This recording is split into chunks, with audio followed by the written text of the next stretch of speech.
All right, so Felix, just to set the setting for you, when I watch the Super Bowl, it's the one time a year that I actually watch it with other people, not my father.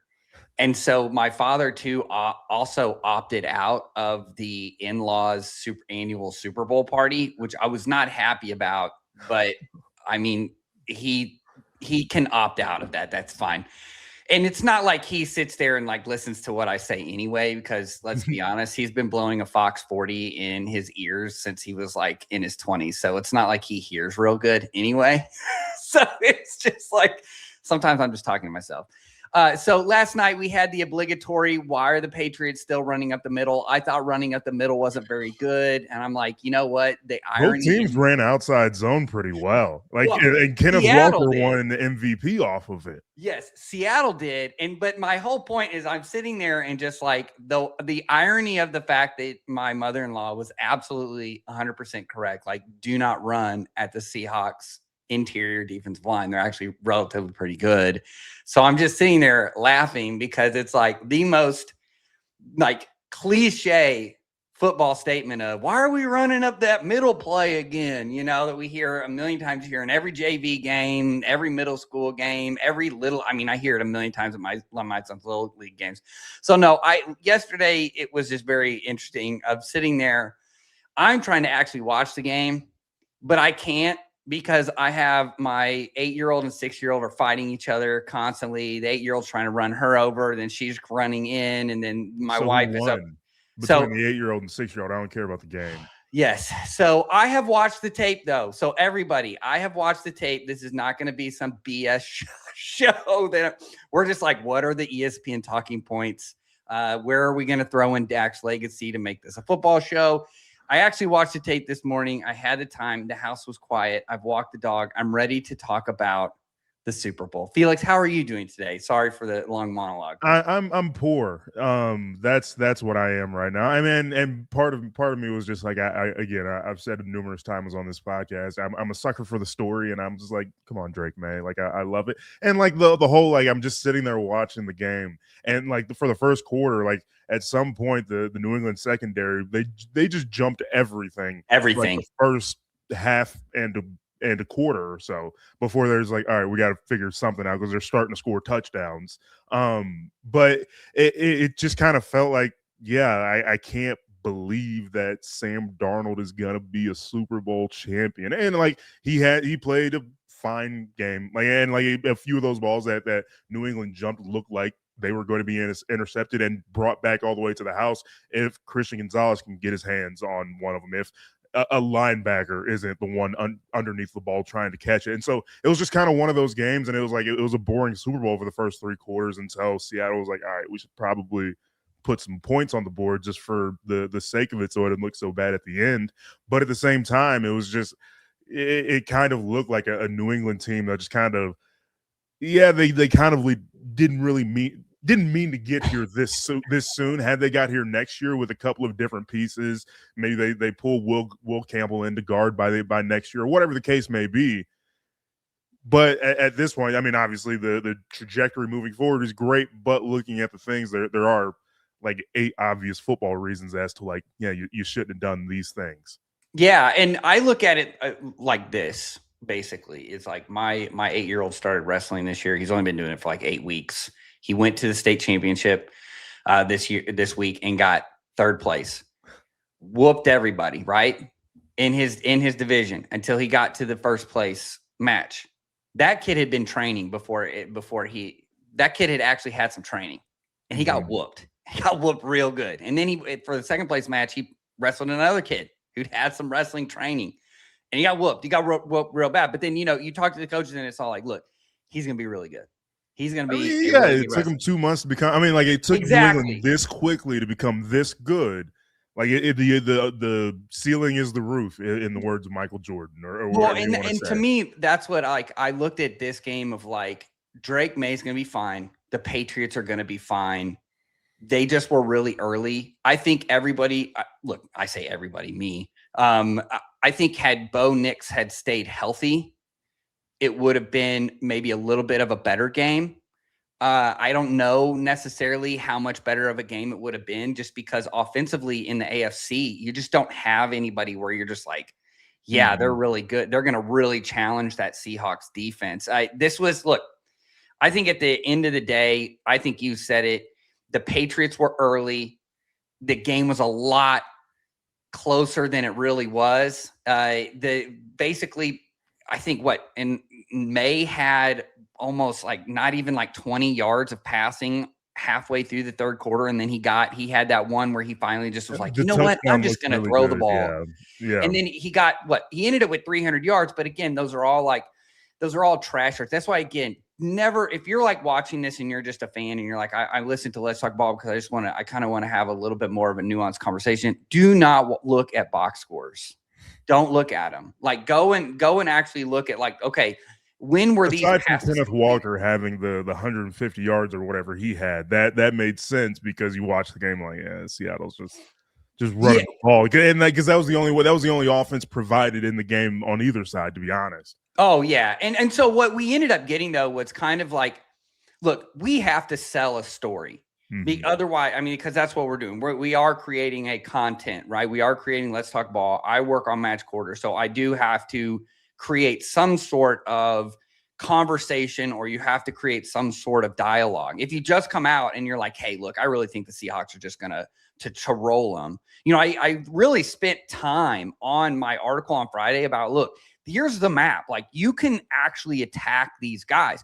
The reality was May never felt comfortable. You could tell he did not want to throw into those tight windows until the one drive.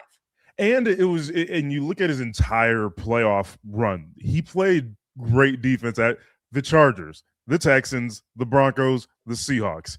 He's 23 years old. And I mean, if you want to cut him any sort of slack, there it is, because there weren't four better defenses than those four right there. And he played all of them in all of the hardest games of the year. And he came out on top of three of them, and it came down to the last one. And like you said, just never felt comfortable for a single moment. And I think it just can't. Look, I go back to like watching my son do this, and it's like, look, you can tell, like, you can always tell, like, okay, I think we all know. We can tell Drake May's going to be really, really good in this He is league. really, really good. And he is. No one's arguing that at all. But it's like you run into people who are just more advanced than you. They're either older than you. They've been doing it longer than you. The game slowed down. I thought that was a great, like, if you're going to look at an analogy, Darnold didn't make any mistakes because he's the 29-year-old quarterback. He's been with 5 teams. He's literally seen every defense that you could ever see. Now, everybody was waiting for him to become the pumpkin. He just didn't become the pumpkin. He exercised all his demons. That, to me, is the biggest story out of this. If you take away anything, look, if that is not the American story of, like, you were the all-star. You were the number one recruit. I mean, Ed Ogeron was tweeted out, like, I remember, when you were a freshman in San Clemente and I was going up to see you play. That's a bad Coach O impression, if I'm being honest. I can't do it. Otherwise, it'd be too funny. Like, I probably, I'd turn into like a Scottish accent or something at some point. The Cajun accent, I'm not real good at. But my point is, like, he was the number one recruit. He then went to USC. He was the number one quarterback picked, and then absolutely fell flat on his face. He was seeing ghosts. He can't even beat out Baker Mayfield with the Panthers. He can't even beat out Mr. Irrelevant, Brock Purdy. Like, and I know hindsight's 2020, but like, he kept failing, right? And then he just had that time with the Vikings, and then even then he failed. He just, all the turnover just start popping. He had that time during games. It was only 2 games. It was the game that decided the division. They were the first team to ever be a 14-win wild card team, and they lost in the first round. Like, I mean, it was just such a peculiar season. Like, they had an all-timer season. Any other year, they would be the number 1 seed, or at least number 2. They were just a wild card because that's how good the NFC North was last year, and he just wasn't very good in 2 games. And then the Vikings thought they had their top 10 quarterback. Looks like he's terrible. And then they decided to move on. Think about it. Go rewind the clock an entire calendar year. He's going to Seattle, and everybody's like, "What the hell are the Seahawks?" Dramatic downgrade from Geno Smith. I mean, people were legitimately arguing like, oh my gosh, this is a dumpster fire. Like you They have just traded DK Metcalf. They don't have a number one receiver.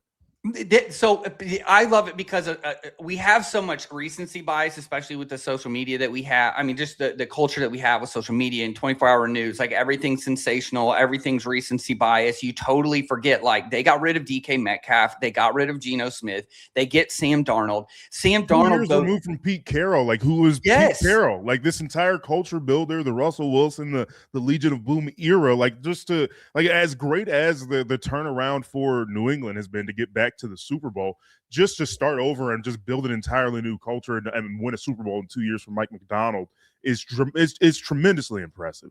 He's quickly becoming one of my favorite coaches. I think obviously I have defense. I mean, I see him as it. Look, it's so crazy. The Seahawks literally said, we need our defensive Sean McVay, and they literally found a defensive Sean McVay. For the same reason why people love Sean McVay are the same reasons defensive coaches love Mike Macdonald. It's the ever-evolving offense. It looks complex, but it's really you're just running some simple structures. You're changing leverage points depending on what you're getting from your opponent. You're more about the player than you are necessarily about the scheme. Like, yes, we love the scheme, and I'm a total scheme nerd, but I'm more about the culture building and the players that we have around them. And on top of that, it becomes from Baltimore and the Harbaugh way of doing things. Like they have that infrastructure of like, all right, he's an video intern. He cuts tape, and then he's putting together playbooks. And then all of a sudden, he's a defensive assistant, linebackers coach. 2 years after that, he's the defensive coordinator. Then he's getting a head coaching job of his own. Does his coaching tree start to spread out in a way like Sean McVay's does, but it's stronger infrastructurally because, and especially on the defensive side, they're losing Clint Kubiak, and we can talk about that here in just in a minute. But at the same time, they're doing all these really impressive things defensively, but he has the infrastructure, the Harbaugh way of doing things that he had in Baltimore that essentially created him. Does his coaching tree start to spread out? And based off of you put in the notes here, young coaches, go study this. Young coaches, if you can get a job, get a job. Yeah, I think so. I really think like Aiden Durde and 4 guys that like coach around him that coach similar to him, other Baltimore guys that going to the Giants and seeing what I don't know who their defensive coordinator is. I'm just saying that's because Denard. Well, from that same Jesse Minter and different guys like that. Yeah. I don't think Minter gets the job with the Ravens if Macdonald doesn't have the success. I think they see him as like, well, we missed on the first guy. This guy actually was a little bit better. You could argue, and I've said this before, you could actually argue Minter was a little bit better at Michigan than Macdonald was. They had the same personality. If you hear both of them talk, like you're like, yeah, these guys are probably like best friends. They probably talk all the time. Like they're literally like spitting images of each other. Obviously, they have different personalities, like core personalities, but I think what the fundamentals and what they're about, like, and two, there's some schematic differences, but not that many. Like they were like, look, we've got to pivot. Like we thought Zach Orr was a guy that maybe we could go and get. Didn't work out. Harbaugh's gone. Now we need to pivot. Let's get Minter. So I agree with you. It will be interesting. Like I think Aiden Durde will get a chance to be I think he will get a chance to be a head coach or a play caller. I think Carl Scott is like Saban, Carroll, and Macdonald. It's always interesting to me when guys don't get jobs that should probably get jobs. So I don't know what the whole deal is. I don't have any insider information on that, but I do think you will start seeing some of these guys, especially from this Ravens silo, that are in the generation of him, like Denard Wilson, Anthony Weaver, both of those guys. Like Denard Wilson's going to have an opportunity to kind of a reclamation opportunity where he's not with the Titans. And one of the things I've been doing a lot of research because first of all, I'm a sicko and I'm going to go through from back to front. I'm going to start with the worst. Like I will have Jets content out next week. Yes, you heard it here first. I will have Jets content.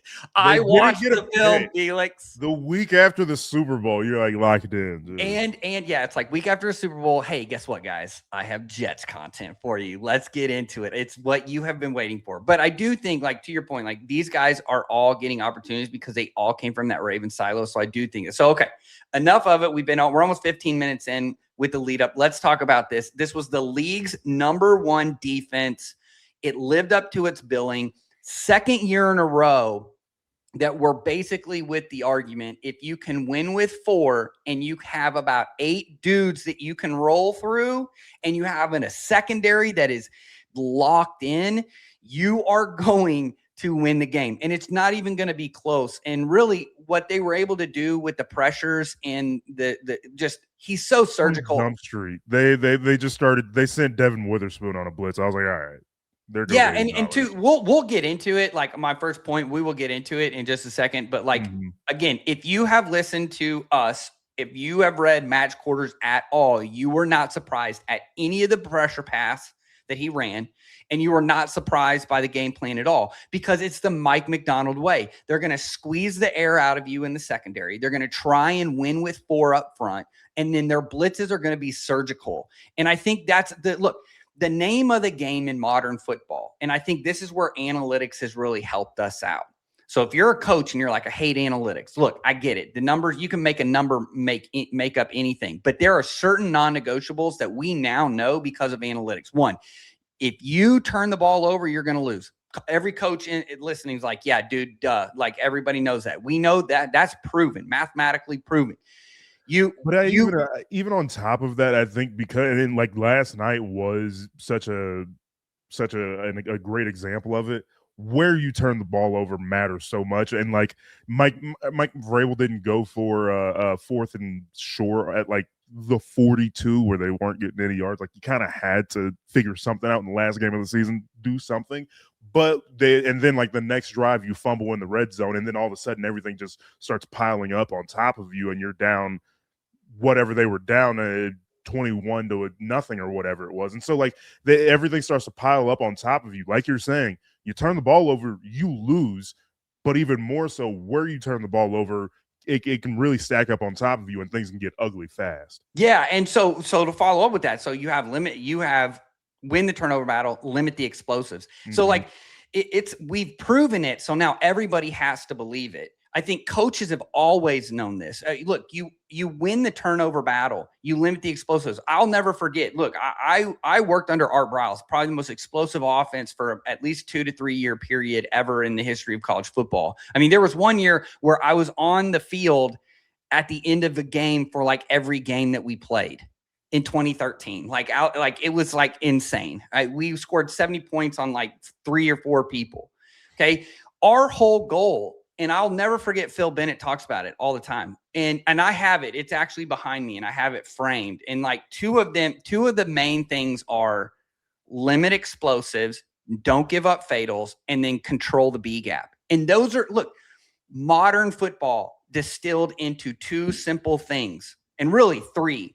Win the turnover battle, limit explosives, own the B gap. If you can do that, you will beat almost any team, unless your offense is the one that's turning it over. But if you look at last night, that's exactly what they did.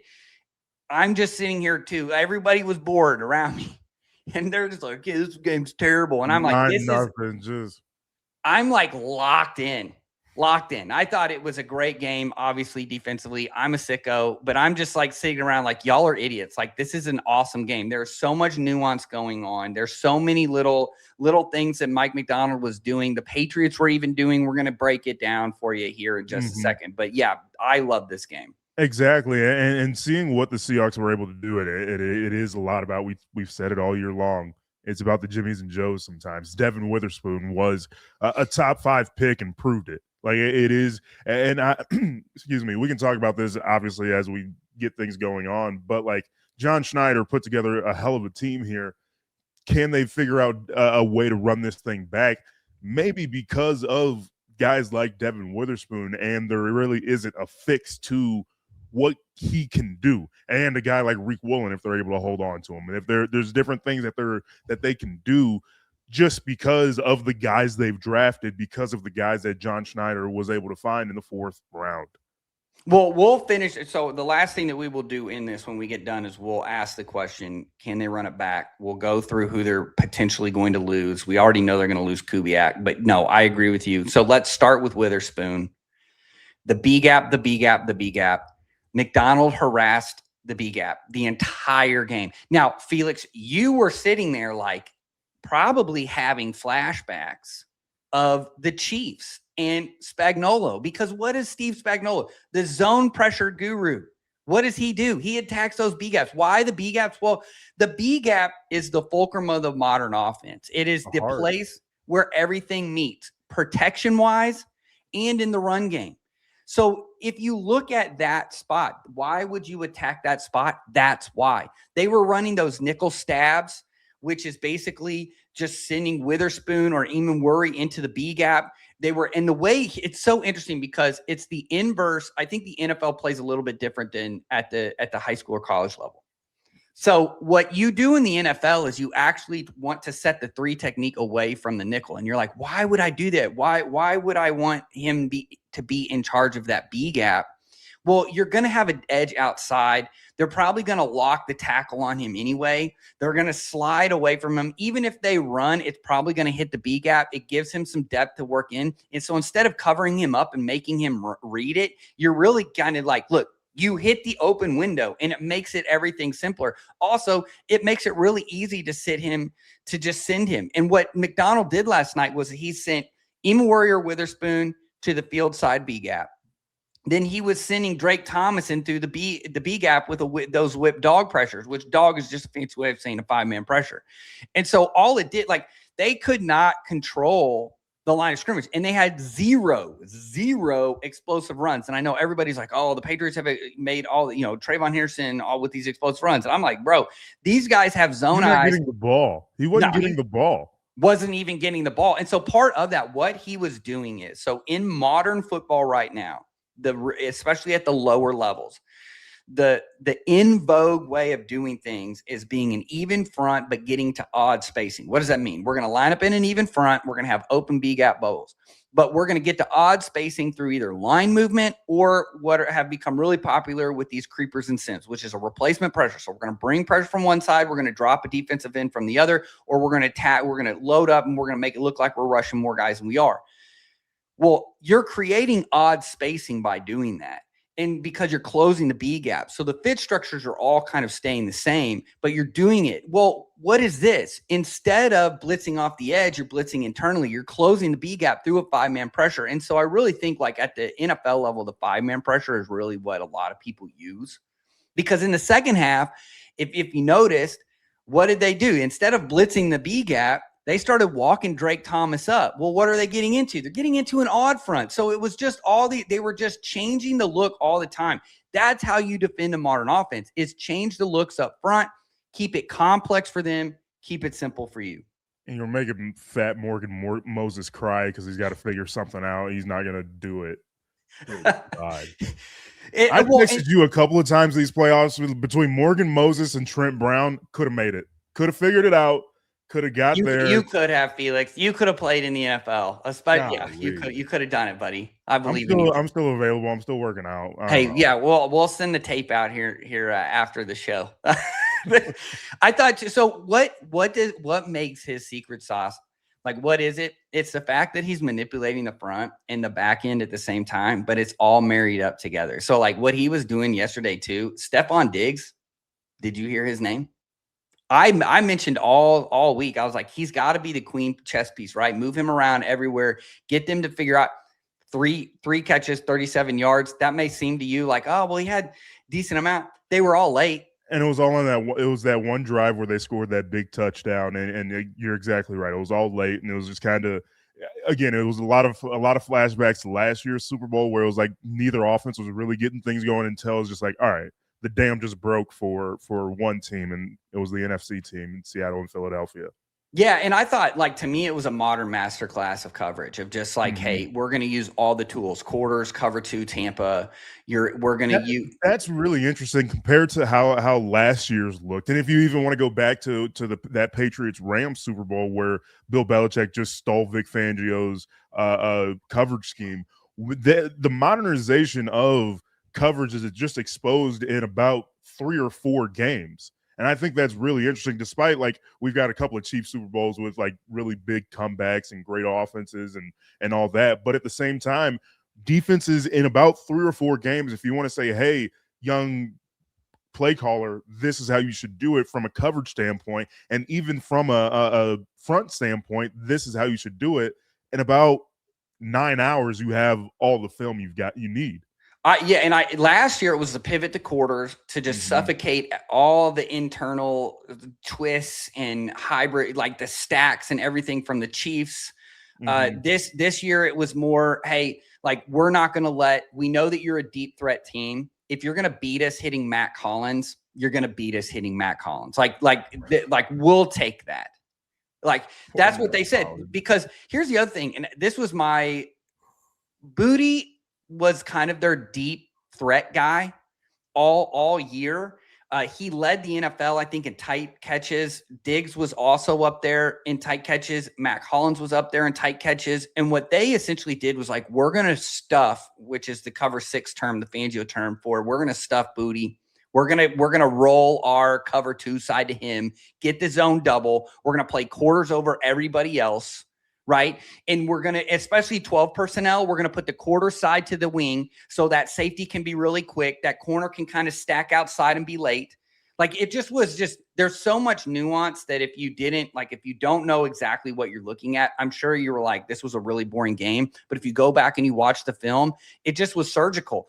Hey, I thought the haymaker, and I know what you're laughing about because I'm trying so hard. And I just moved on, and I didn't say pause. I'm just gonna move on. I know. I'm trying to be an adult. Move on, Felix. I'm trying to be an adult.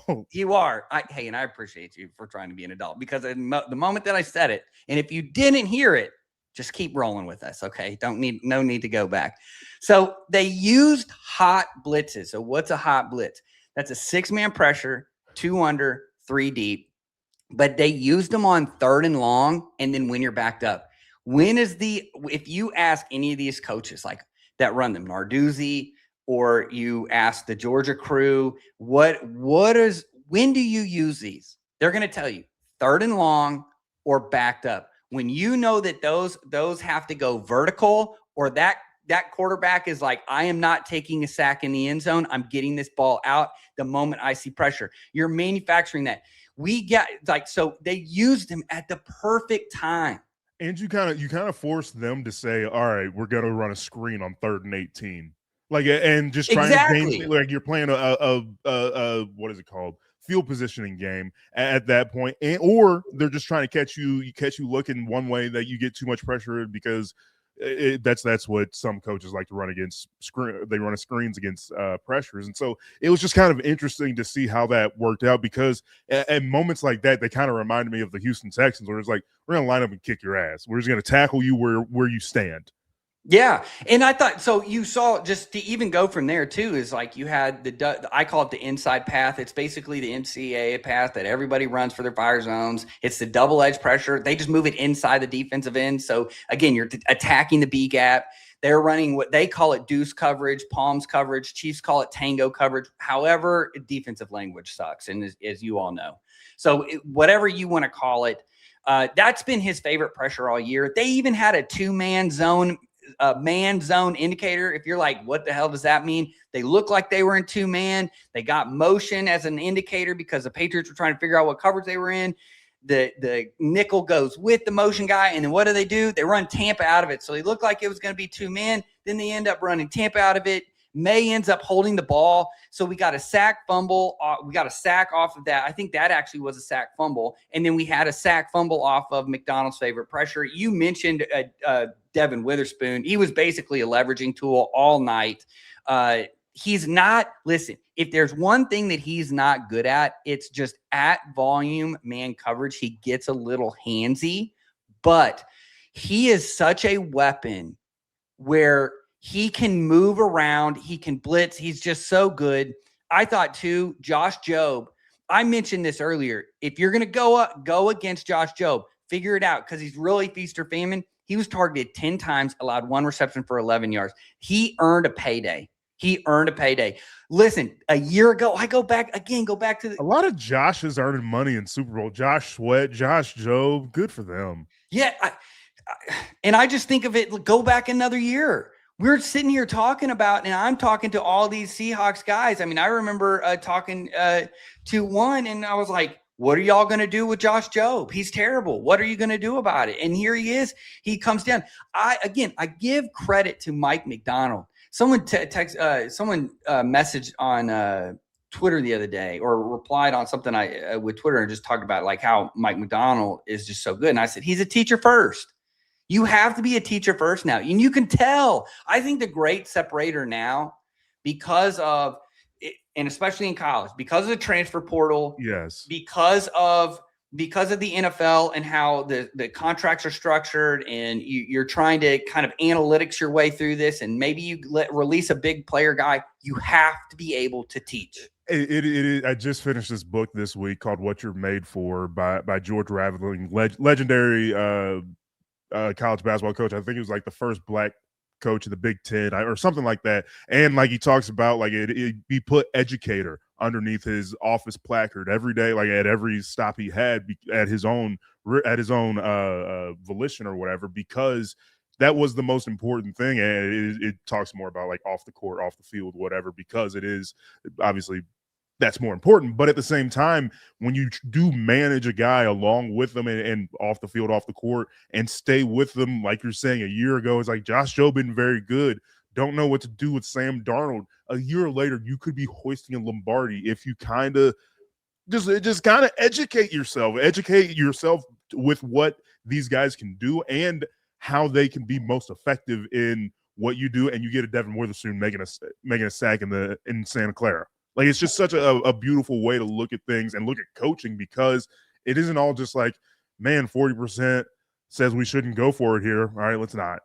And so like it becomes so much, and Colin Cowherd says it all the time, Manalytics, Jimmy's and Joe's, it becomes about who you have and how you use them as opposed to what the numbers say.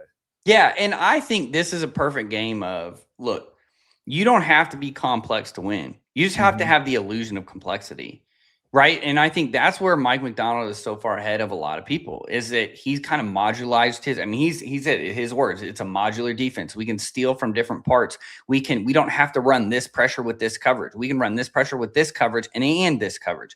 Oh, and we can run it with this coverage. We can do it with this presentation. It's just one path, but we can attack different sides. Like the old Rex Ryan, like blitz the formation stuff, but it's amplified because you're compounding it and you're adding and you're multiplying it with the coverage factor, where it used to be everything was like a man pressure.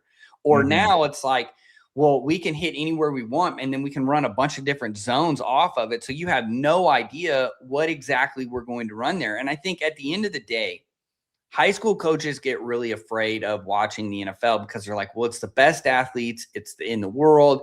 The game's played in the middle of the field. What can I take away from? Look, I think, yeah, the Seahawks had better players, but when you're in a match like that, it just really shows you those guys, both of them, Vrabel and Macdonald, care about the player first, and they're both teachers. They want to teach the game of football. And if you just are into it for the schematics, you're going to get tired because you're not connecting with the kids, and you have to be a teacher first, and you have to be able to work in the classroom first before you can ever step foot on the field. And I think this is a great example of that. Well, and you say that Seattle had better players. It's 6-0 when Bad Bunny's on the stage, or Kid Rock, depending on who you're watching.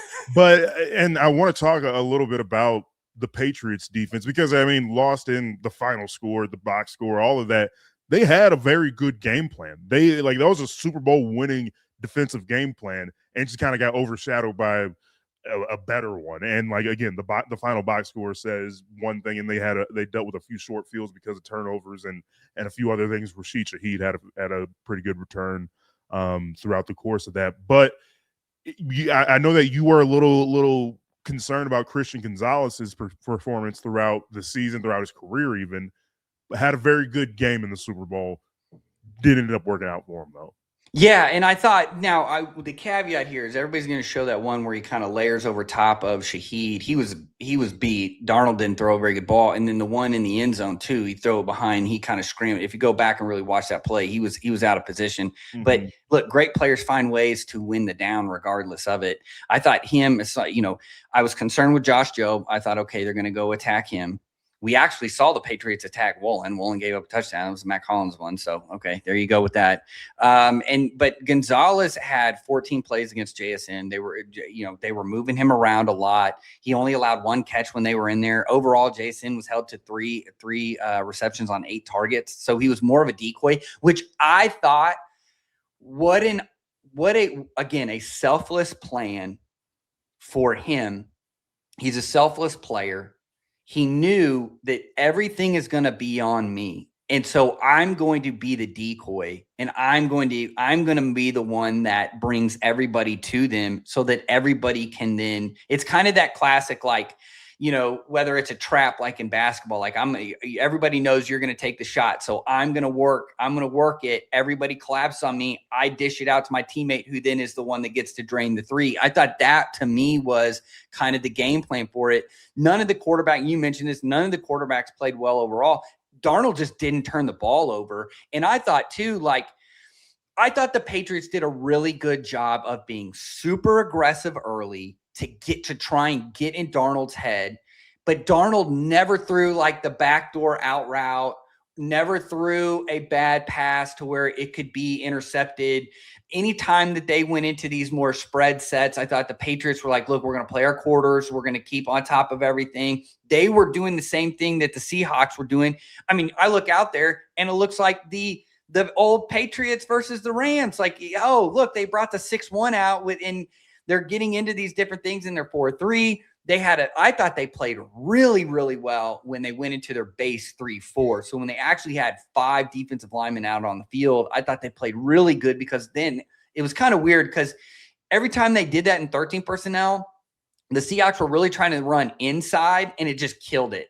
Mm-hmm. Right. And then when they would go 6-1, it was kind of the same way. They were trying to hit that B gap, but there was so much pressure right there. They were dropping a safety down there. It really didn't work. I think what they were trying to get into these penny fronts early, like penny just means 5-1. So it's a nickel set, but instead of having 2 linebackers, you have a 5-man front. So you have your 2 edges and your 3 interior linemen. They were really trying to get in it. The critical failure for the Patriots was at edge, which, if you remember us talking about in the preview, and then I did it in my previews as well, this was a really mediocre edge group Chasen is not stopping a run. Harold Landry is not, he's mid at best, right? So I don't think we're not getting anybody where we're like, we feel really good. We're on the other side. They essentially had DeMarcus Lawrence, who has been one of the best run-stopping defensive ends for a long time. And then they got production through the aggregate by rotating those guys and keeping them healthy on Seattle. And you just didn't get that. There was no finish, and Walker was able to really keep drives alive on that edge. Right. And if you're a fan of both teams, if you're a fan of defensive tackles, you got to be excited about the future, because Milton Williams has back-to-back Super Bowler. He makes a massive difference. And then Leonard Williams, and they just had the best interior defensive line in all of football probably this year. Yeah, and Milton Williams, man, he got the 1 sack. But, dude, so the separator to me was May never felt comfortable in the pocket. He didn't feel comfortable throwing it. I thought when they came out in the third, Josh McDaniels must have just been like, dude, just sling it. Go get it. He did that. But then he comes back and he throws the pick into or he throws that thing into triple coverage. And then a couple plays later, he throws a pick and you're like, oh, yeah. When he threw that into triple coverage, look, I looked at that play. There really was nobody open. He was just trying to say, maybe I can get a penalty. But again, when you're throwing to Matt Collins more than once as the ringer deep shot guy off of play action, or when the DB fell asleep because he's like, yeah, I got Matt Collins out here. When that's your deep threat guy in the Super Bowl, you're probably not going to win. And I thought it just, that's the difference. Yeah.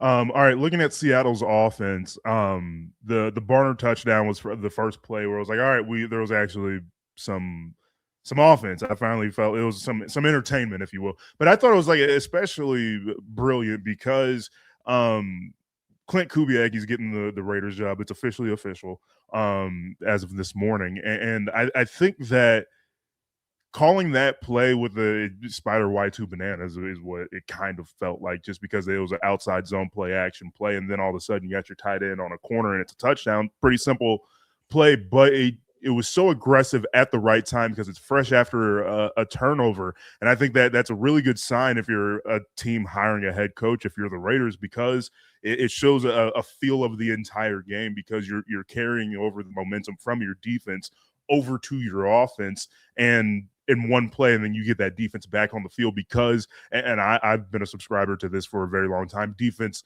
works on momentum so much better than offense does. Offense maybe just needs a moment on the sideline, like, all right, let's drop this cool thing. Let's do this. Let's talk about what we talked about on Tuesday or whatever the case may be.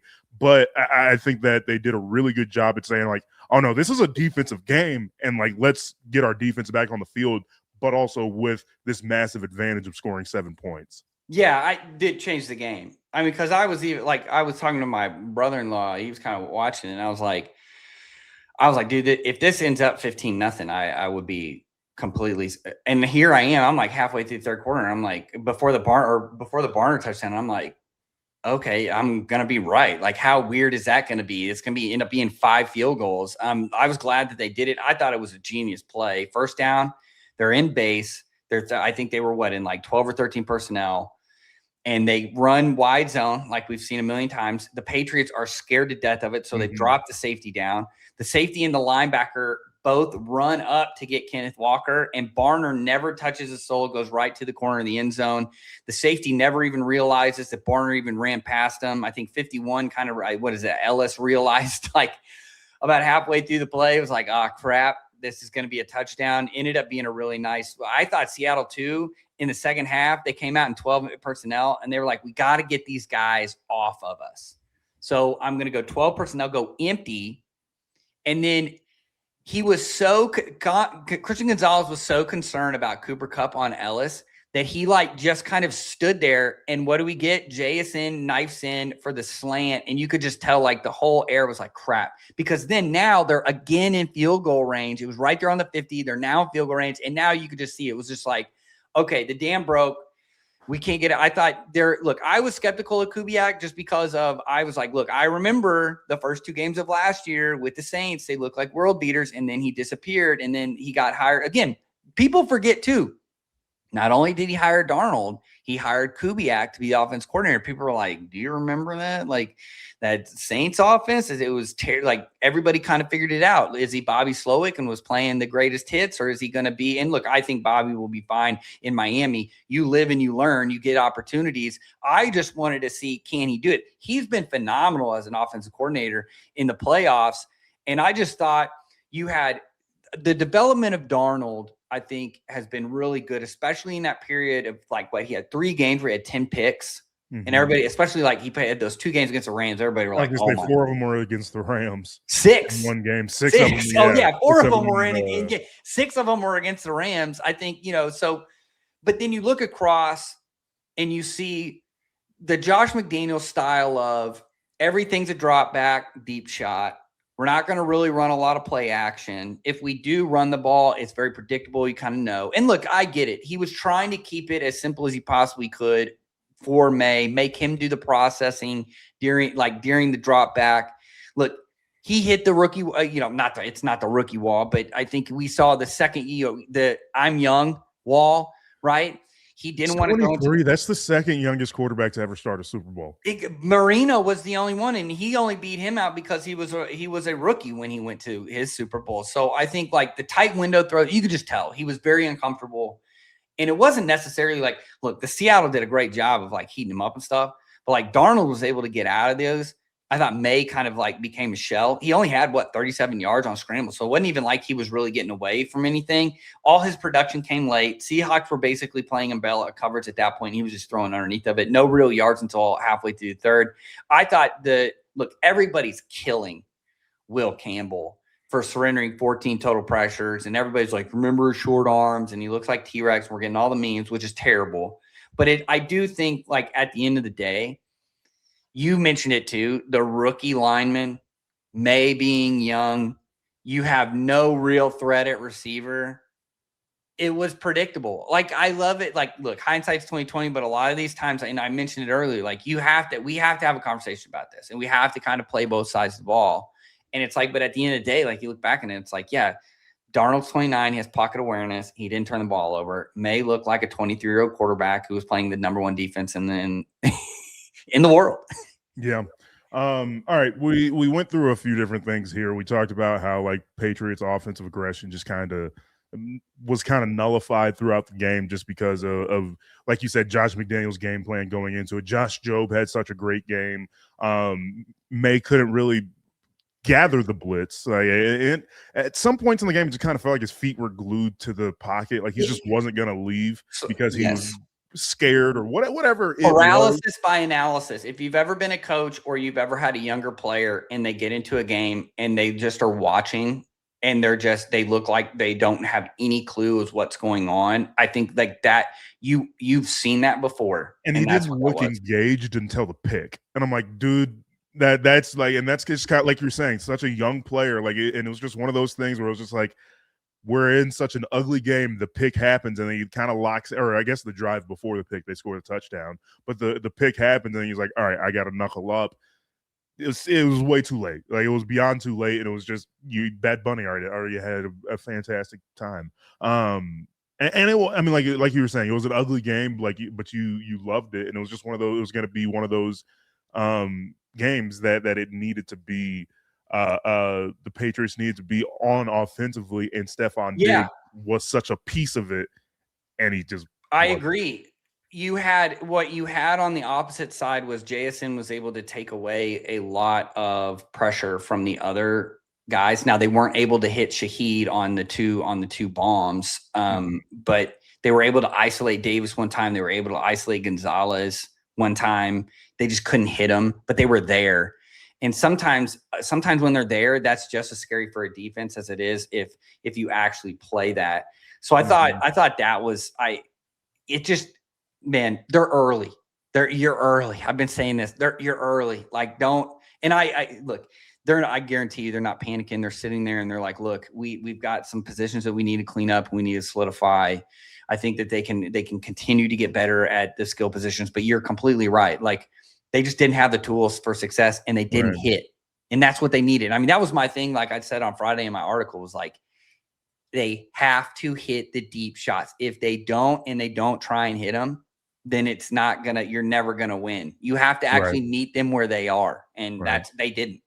Right. Before we kind of put a button on the entirety of the season, I kind of had a reflex to this question just because of the logo above my head, just because one team did it doesn't mean everybody who wins a Super Bowl can do it. But it does kind of like the whole Mike Macdonald of it all kind of changes the conversation. Do you think that Seattle can run it back? I think they can. And here's why. So you're skipping to the bottom, but we'll start there. I think having Mike Macdonald, let's look at who they're going to lose on defense. You're going to lose Jobe, potentially. I say that potentially. Jobe, Mafe, Kobe Bryant, and Reek Woolen. I think they're fine leaving. Reek Woolen can go.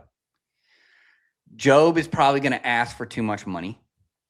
He's probably going to want to go be the dude and prove that he can be the dude.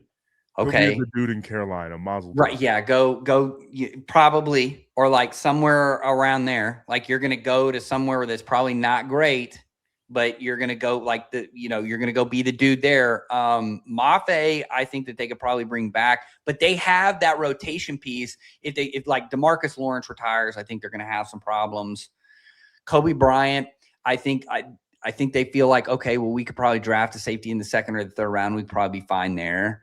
The Okada kid has played obviously he's not a starter, but he's played serviceable when Bryant has been down. So they're probably like, okay, so I don't think defensively they're worried. Now they're going to have to replace some guys. They're going to have to find guys to replace.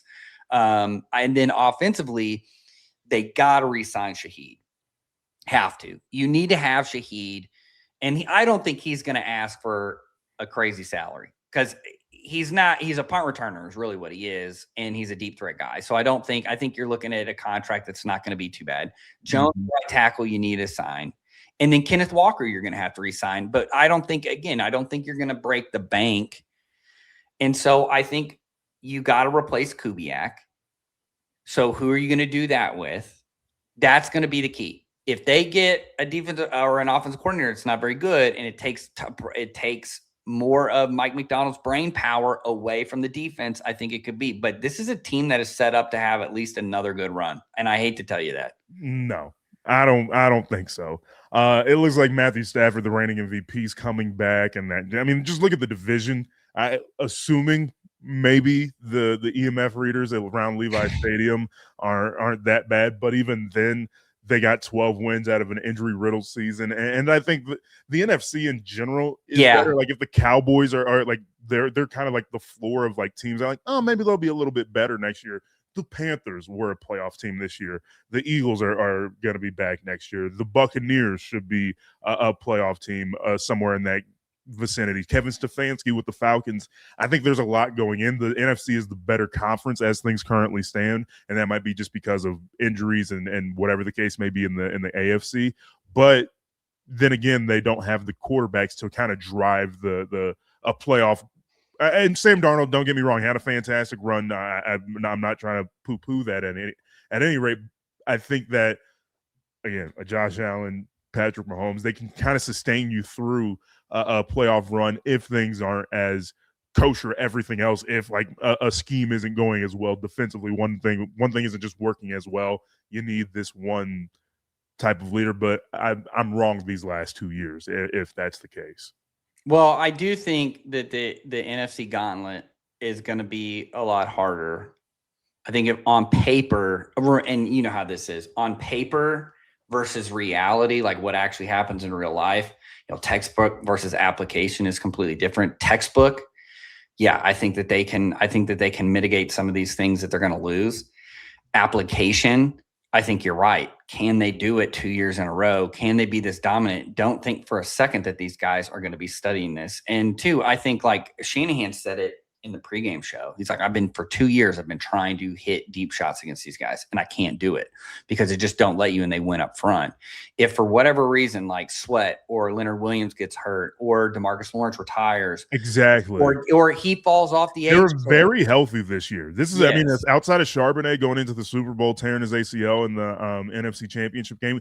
Very, very healthy. And who saw Kenneth Walker exploding into it? And look, I will be the first to admit.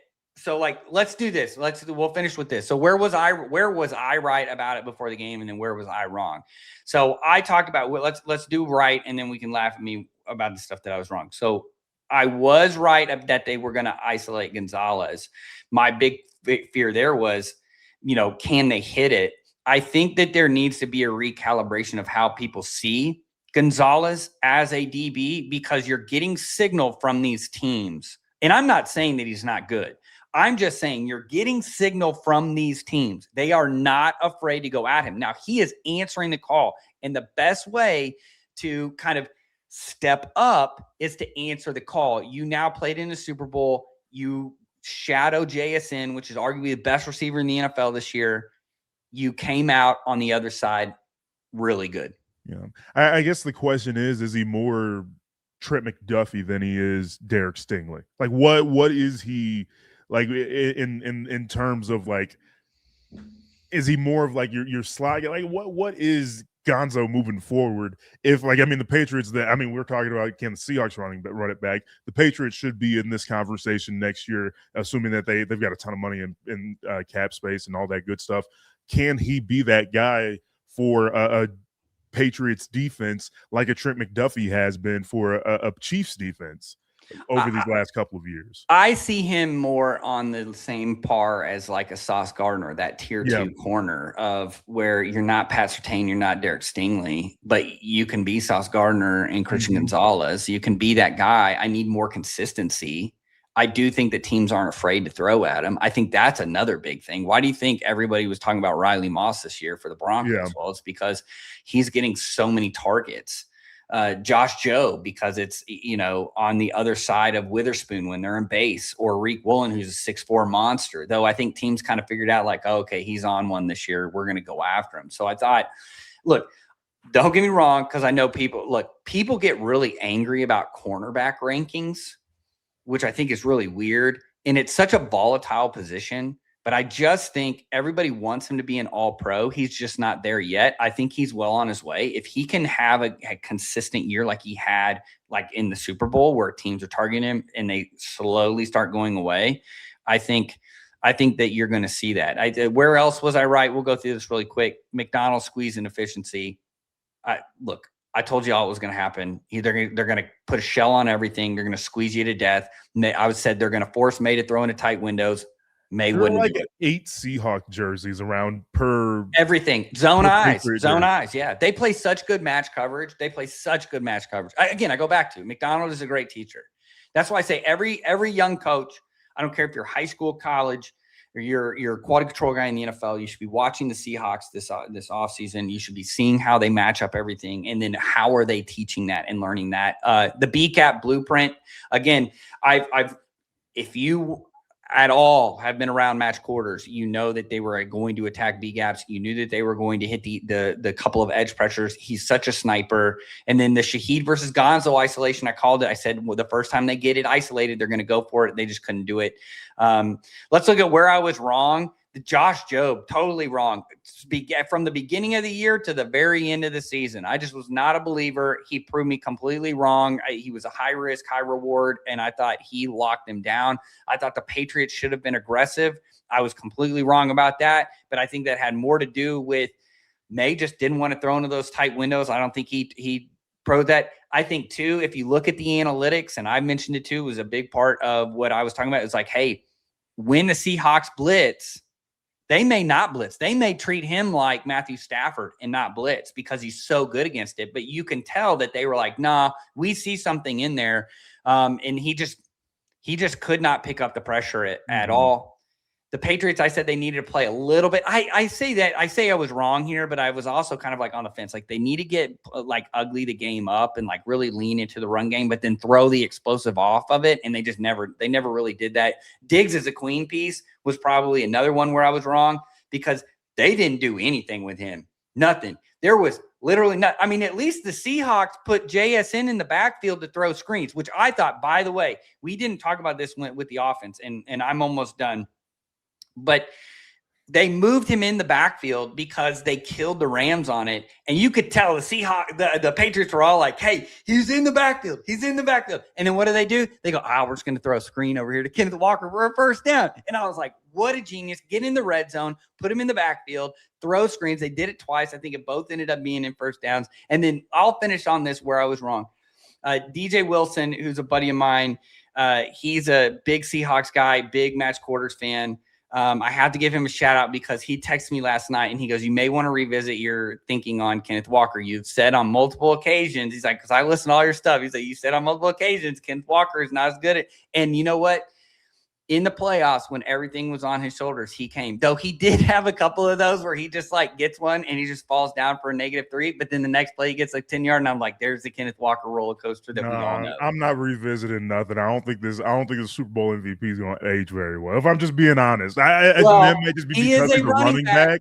That might just be because he's a running back. But at the same time, it's Kenneth Walker also. So. He is a running back going on his first contract. So his second contract. So yes, the jury's still out, but I have to give him his flowers. Okay, let's wrap this up.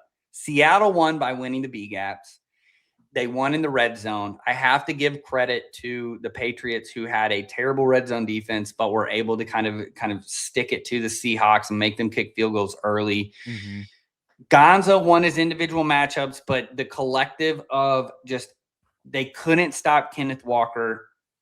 Here's the thing going into this game. The Seahawks ran the ball more than anybody else. They weren't the most explosive, but they never gave up on the run game. And I mentioned this before, like with the Broncos, like with Sean Payton, like these teams that just do not give up on the run and then go like, well, let's just go pure drop back now that we're behind and we're just going to give you the bet. Why do you think the Broncos were able to get so many fourth fourth quarter comebacks. Why have the Chiefs now? The Chiefs have Mahomes, but we've talked about the opposite of where we're gonna run a 4-minute offense the whole game, and then we're just gonna let Mahomes throw it. It's like you can't win like that unless you have Mahomes.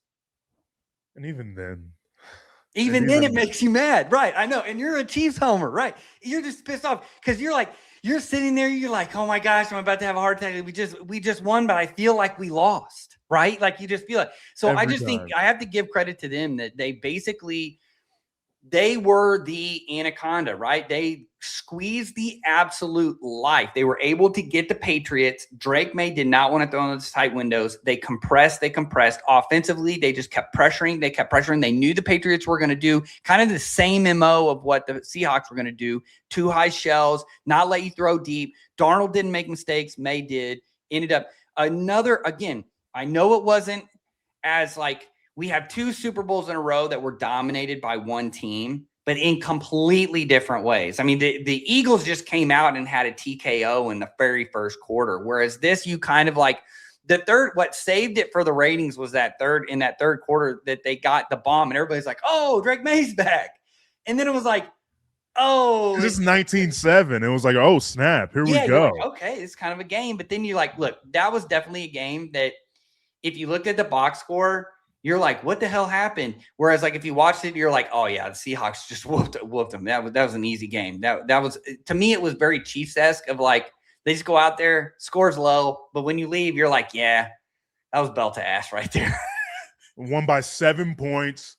Boom. But it was a total BTA. Like, you just left going, that team left going, yeah, we got smoked. Week 3 of 2022, the Chiefs beat the Jets by 3, and I was just like, that's the greatest win of all time. But it was the Jets, and they fired Robert Saleh like 6 weeks later. It's like always in those the EPA charts that you see, like, did we really lose that bad? And it's always like, yeah, you won by 10 points, but the EPA, you won by like 60 points.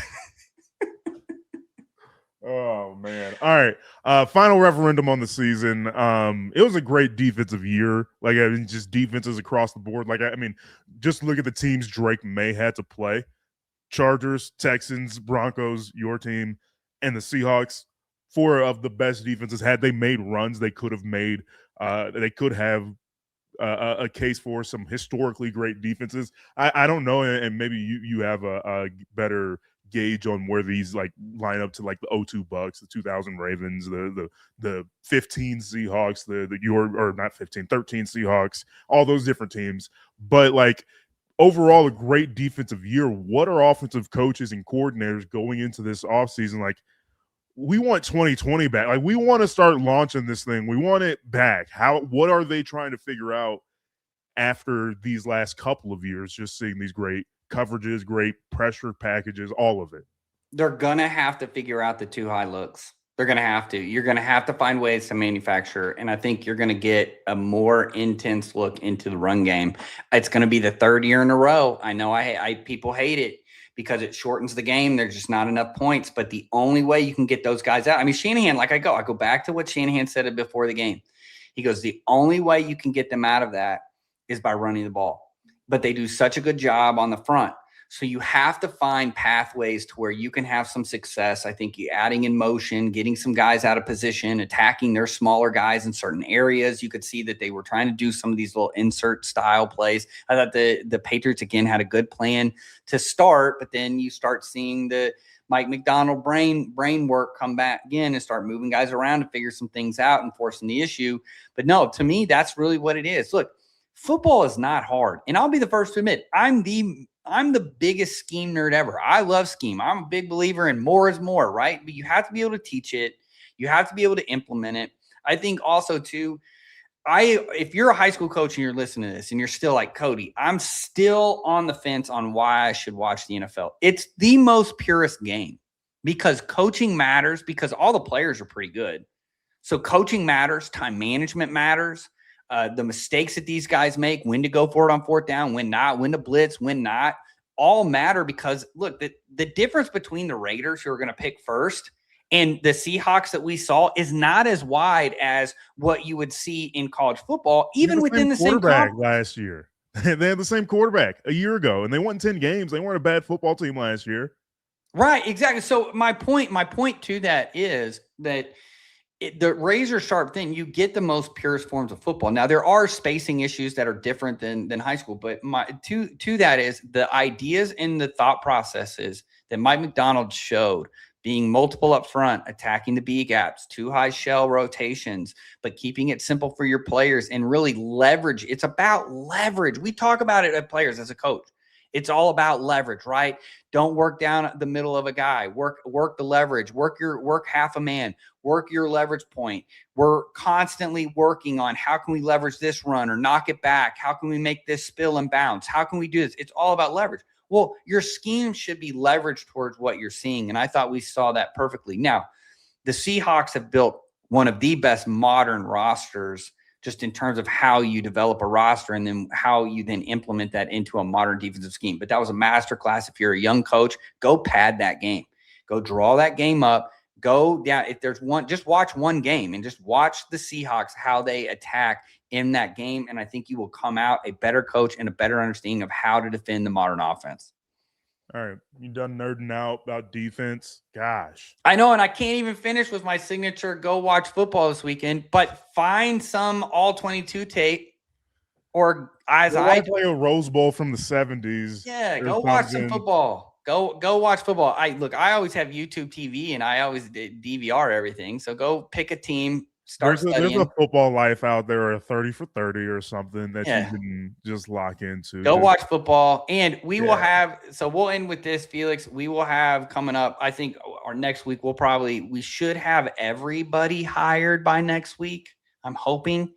Because I know we've had several requests by people of like, hey, are you going to go through all the hires? I think that we've kind of teased them and talked about them.